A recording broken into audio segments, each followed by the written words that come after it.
One More Round, the Young Professionals podcast, is brought to you by Anchor. Create, distribute, and monetize your podcast with Anchor. Anchor believes everyone's stories can and should be heard. Around the world, creators are using Anchor's powerful platform for everyone, everywhere, for free. Anchor. I'm Matt Kelly. My co-host is Chris Vian. Welcome to One More Round, the Young Professionals podcast. Episode 3, to you, the valued listener. Thank you for searching for us and making us a part of your day. Denise Panza, senior mortgage banker and social media influencer. Her story began nearly 25 years ago when she entered the real estate business. Growing up in Brooklyn, New York, she's the quintessential New Yorker. Fast-moving, talking, and passionate about what she does, prospective clients instantly recognize what a people person she is. Always putting her clients new and old first, her customer service consistently goes above and beyond. That's what sets her apart from others in the industry. Where Denise's career really took off is when she entered the world of social media. As most of the hundreds of thousands of connections she has on all platforms know, Hey, It's Your Girl Panza videos can be seen daily online, where she gives tremendous mortgage tips to the masses. Whether it's inside advice on how to build your credit score to get pre-approved for a loan, or just taking you through the application process, she is the one-stop shop for new home buyers.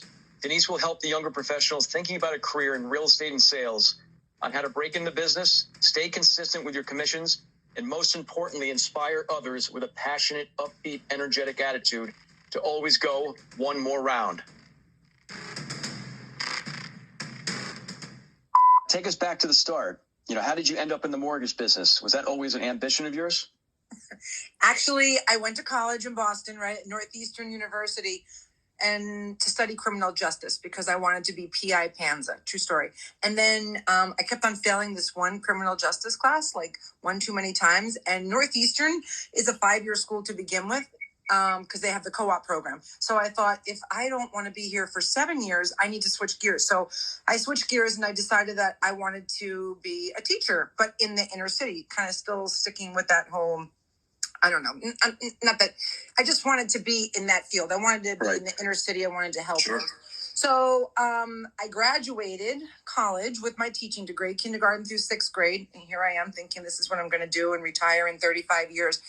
And then I moved back to Brooklyn, and there was a giant teaching freeze going on back in 93. So I could not land a teaching job. I was lucky if I could substitute teach one day a week, and that wasn't going to cut it. So then I thought, all right, let me go back to Boston. And Boston, because I went to Northeastern, they're going to take care of me and find me a job. So I went back to Boston.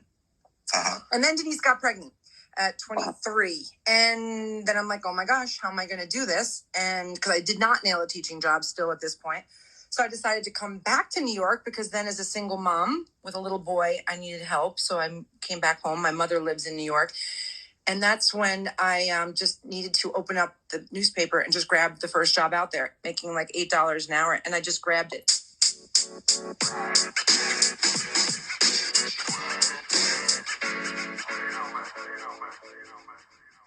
Take us through what your daily routine's like. What makes you so successful, not only in the mortgage business, but with developing relationships with people? Definitely. So I am actively working in my field 24/7, just brainstorming. And then I'm also brainstorming at the same time about social media and all of the networking, opportunities that exist out there. I'm always thinking of my next move, I like to keep everything. If you watch me on social media, I like to keep it fun because I feel like that is definitely going to keep people interested in what you have to say and interested in you. To just, get out there and network and converse and communicate with the whole social media world. Sure. And just quickly, do you have, for instance, mornings, do you kind of rely on prospecting, or do you leave at night for your social media? Do you have a hard routine, or you just kind of take it as it goes? Matt, I seriously wing it.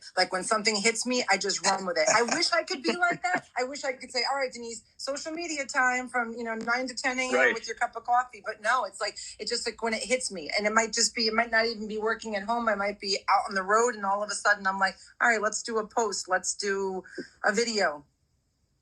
Yeah. So we all have strengths in the positions that we hold. And if you can identify one key strength, what is that strength of yours? And do you feel it's imperative to have that strength in the field that you're in? I think my social skills are where I'm strongest. I love people. I really genuinely love people. I love connecting with good people.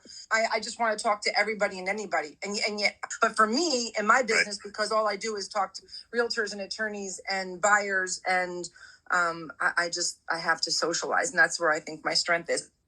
We get up every day.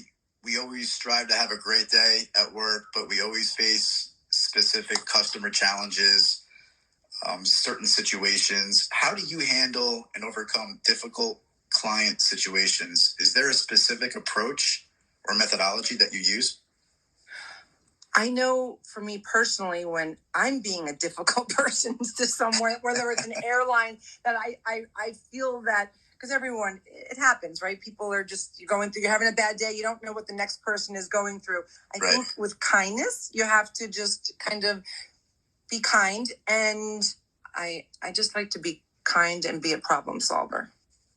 Yes, I just want to kind of pivot to your internet prowess. You're definitely one of the best social media influencers I've seen out there. And I'm just curious, how did you learn to be so consistently good? And also at the same time, how do you add such great value on all of these platforms? Okay, so for starters, Matt, thank you for the compliment. That's really kind of you. Because but you didn't need that, Matt. Come on now.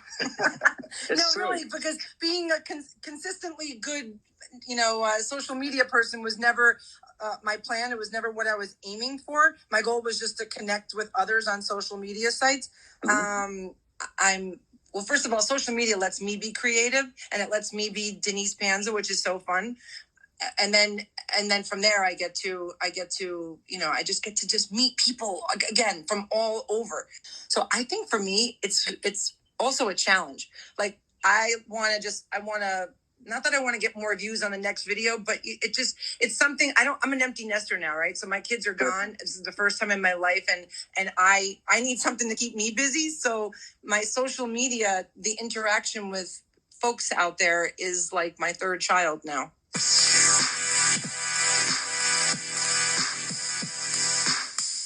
Big picture wise in your future, are you looking to kind of continue to grow your business, your social media presence, or are you looking to take on new challenges as you continue to grow? So I definitely foresee me writing mortgages for as long as possible. I'm not planning on retire. Until 75 years old. Like, this is a permanent fixture in my life, mortgages. Sure. But I do think if I could do one more thing, maybe in addition to mortgages, because the social media thing has worked for me, that I would love to, like, maybe at some point, like, take on a new business that wants someone to help them, to support them, to move along and be a successful individual or a successful company. I think I would love to do that. I think I would love to take on a business to see if I can't help them take their business to the next level. I by no means do I want to be a brand ambassador, but I would love to do it for maybe one person, just for one, because I genuinely like to help others. And I think for me, just to see, I love before and afters. I love to take something and then make it something. So sure. I think that would be one thing that maybe in my near future, maybe I'll tackle. If you weren't doing the job that you're doing today as a senior mortgage banker, is there another passion of yours that you would be doing? I love interior design. I think if I want to keep on doing what I'm doing, but if mortgages didn't exist or it became computerized and they didn't need individual loan originators, then I think I would love to be an interior designer. But again, it just comes from taking something and making it into something better. It's kind of like a home buyer, right? My home buyers come to me and they want to buy a house, and you take you just make the home buyer process easy and enjoyable for them. The same thing I would want to do with interior design. Obviously we all watch HGTV. You take something and then you just make it fabulous. Denise, is there a blueprint you can provide to the young professional, the millennial out there who find themselves stuck in a career they are not passionate about that specific position, but they're willing to pivot and chase their true passion? What advice can you provide? So I think you definitely have to figure out who you are.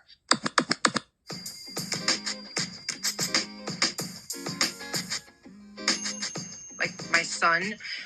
He's just not, you just know who you are. He's never going to be that guy that works for a corporation, that works behind a desk. Yep. He's an artist, right? And artists they want to be free and they want to be able to create. So I think you just have to decide which, what is your blueprint, and then just run with it. And obviously if you're passionate about something, you can't help but to be successful with it.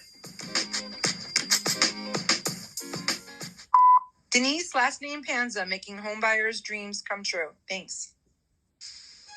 And with that, we want to say thank you, the value listener, for making us a part of your day.